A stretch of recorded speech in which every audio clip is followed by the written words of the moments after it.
The Federal Reserve just made an important announcement about the housing market. It signaled to the market that the housing market is no longer going to be the same. In fact, it is going to get a lot worse.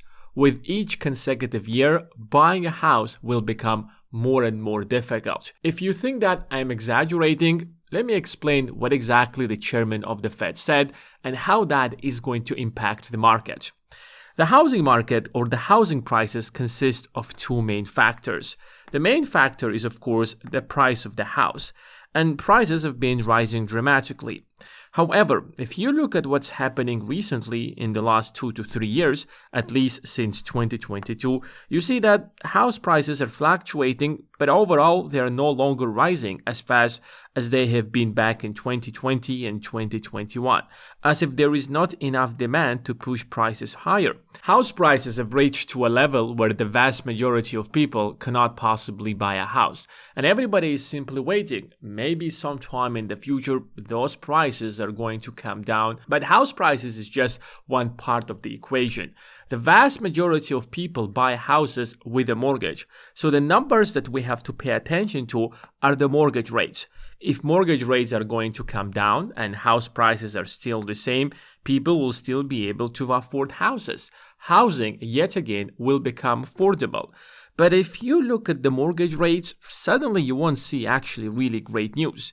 Yes, they have slightly calmed down, but they have been fluctuating over the last couple of years. The real question that we should be answering is that what exactly determines the mortgage rates? Most people tend to think that if the Federal Reserve will lower interest rates, mortgage rates will naturally calm down. That is the connection that people make. But over the last couple of months, the Federal Reserve has lowered interest rates. Last year, in September and November most likely, the Federal Reserve has also lowered down interest rates. But if you look at the mortgage rates, they have actually grown in the beginning of 2025, and there hasn't been any significant decrease in mortgage rates. So there might be many other factors that influences the mortgage rates besides the Federal Reserve's interest rates. Now, to understand who sets them, you have to understand how housing works.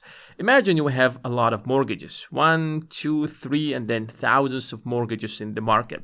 These mortgages often are turned into mortgage-backed securities and are sold to investors. And the demand for these mortgage-backed securities determine what is going to be the mortgage rate in the market. If there is very strong demand for these mortgage-backed securities, then investors can sell them by providing lower interest rates. If you want to borrow money and there's so many people are willing to lend you money, you will provide them with a lower interest rate.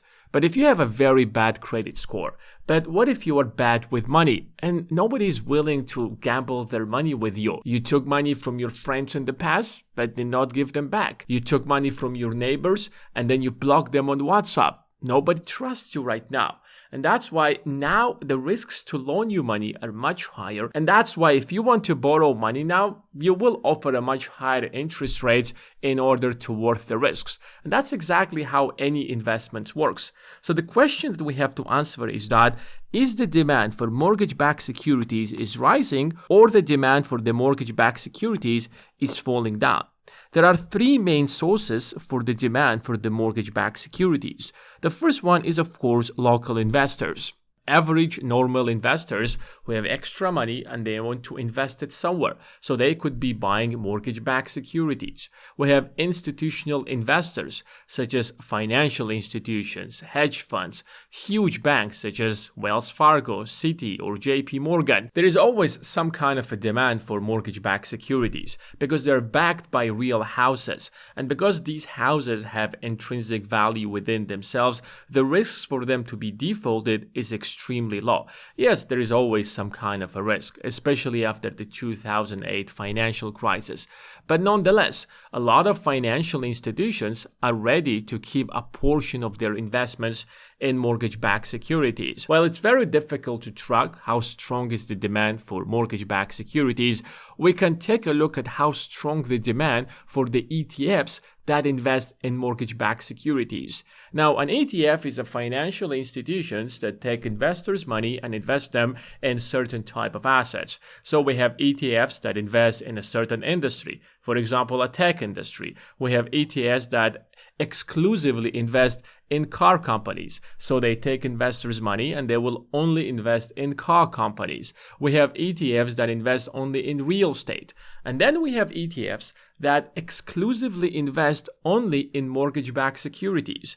And iShares MBS ETF is one of those ETFs that exclusively only invest in mortgage-backed securities. And by tracking the price of this ETF, we can figure out how strong is the demand for mortgage-backed securities. Since the creation of this ETF, the demand has been extremely strong. Even during the 2008 financial crisis, there was still some real demand for these mortgage-backed securities. However, in 2022, something happens and the demand for mortgage-backed securities completely collapses. And even though that 3 years almost has passed since the Federal Reserve has hiked interest rates, that demand hasn't actually recovered. In fact, if you look at the numbers over the last year, you don't see a real difference. The price for this ETF was about $95. Guess what's the price today? It's $95.5. There has been some fluctuations, it has been rising slightly and then dropping after that, but overall the demand has not recovered over the last 12 months. So the appetite of investors within the United States for mortgage-backed securities isn't that strong. So there isn't strong demand, which is why mortgage rates are not falling down. But local investors are not the only investors who are buying mortgage-backed securities. The second biggest or the largest investor in mortgage-backed securities is the Federal Reserve. Now, the Fed should not intervene in MBS in the first place, but to save the economy back in 2008, Federal Reserve decided that it will start buying mortgage-backed securities. But it's actually extremely risky and extremely bad for the market. It was because of the Federal Reserve that house prices have skyrocketed back in 2020 and 2021. And now the Federal Reserve is on a mission to further lower its balance sheet, to get rid of all of the mortgage-backed securities that it have purchased in the past. It started tightening its balance sheet back in 2022, as you can clearly see on this graph, and currently it's sitting at about $2.1 trillion of mortgage-backed securities. And the chairman of the Fed made it clear that we want to continue tightening and continue selling all our mortgage-backed securities. So when you're selling, you're increasing the supply of mortgage-backed securities in the market, while there isn't enough demand in the market, which is leading mortgage-backed securities to rise, or which is leading mortgage rates to rise. Consistent with our long-standing guidance, we aim for a portfolio consisting primarily of Treasury securities over the longer run. So Federal Reserve wants to get rid of the mortgage-backed securities so that the balance sheet of the Fed primarily only consists of Treasury bills. So it will continue funding the government, but it won't continue funding the housing market. And that's most likely because the US government debt is rising so much that the Federal Reserve has to prepare itself to keep buying more and more US government debt, because the demand for the US government debt isn't as high as it was in the past. And secondly, that debt has grown to such a level that there might not be enough wealth in the world to buy so many US government bonds. And that's why the Federal Reserve might be getting rid of their mortgage-backed securities to make sure that it has the ability to buy more US Treasury bills to help the government to avoid any kind of a default anytime in the future. The third party that invests in mortgage-backed securities are foreign investors. People outside the United States who see a very great opportunity in the United States, who want to make money, who have deep pockets, who are ready to invest in the United States. And investing in the housing market through mortgage-backed securities is one of the best ways to do that.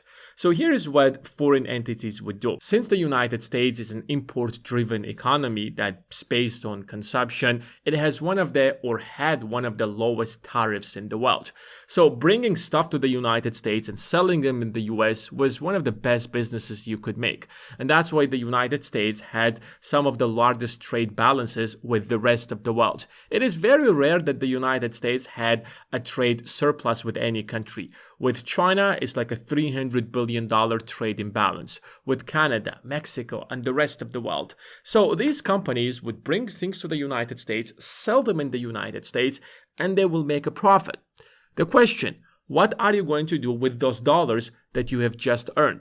You could invest it in the mortgage-backed securities in the United States. You will earn a consistent interest, and your security is being backed by a real house that in the worst case scenario can be sold and you will get your money. And that's why, especially in the last 20 to 25 years, mortgage rates in the United States have dropped to a historic level because the United States started trading much more with the rest of the world. That it brought tariffs to a historic minimum, that doing business in the United States or selling stuff in the United States far more profitable than any other nation. But then Donald Trump came into office and he first raised the tariffs to 10% on China and then to the rest of the world. And by 9th of April, tariff on China has increased to 145%. And now the United States is in such a position that it's trying to drive away those people out of the United States. You want to do business in the US? This is an extra tariff that you are going to pay.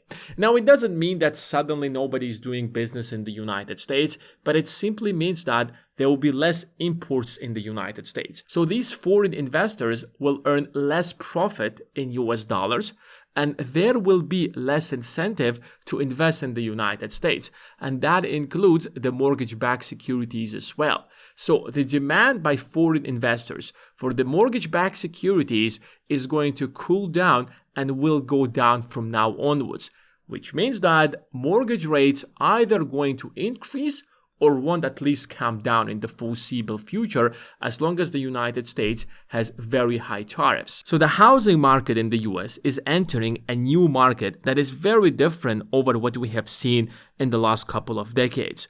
First of all, we are entering an age of high prices.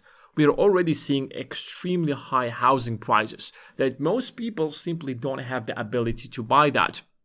Today, you need about 7 average household incomes to be able to afford a house. United States has never had anything close to that. And secondly, it is also an era of high interest rates. Not only prices are high in this case, but also interest rates will be high as well. Back in 1970s and 80s, interest rates or mortgage rates were extremely high, but house prices were affordable. And then from 1995 to at least 2022, house prices were extremely high, but mortgage rates were extremely low, and that still allowed people to buy houses. But from now onwards, mortgage rates will be high and house prices will be high, which is going to make it much more difficult for people to buy houses. Buying a house was the main tool to build wealth historically for any nation, including the United States. But now, unfortunately, that option is no longer available for most people. But don't worry, there is still the stock market, because to start investing in the stock market, you don't need hundreds of thousands of dollars. You can get in with as little as a single dollar.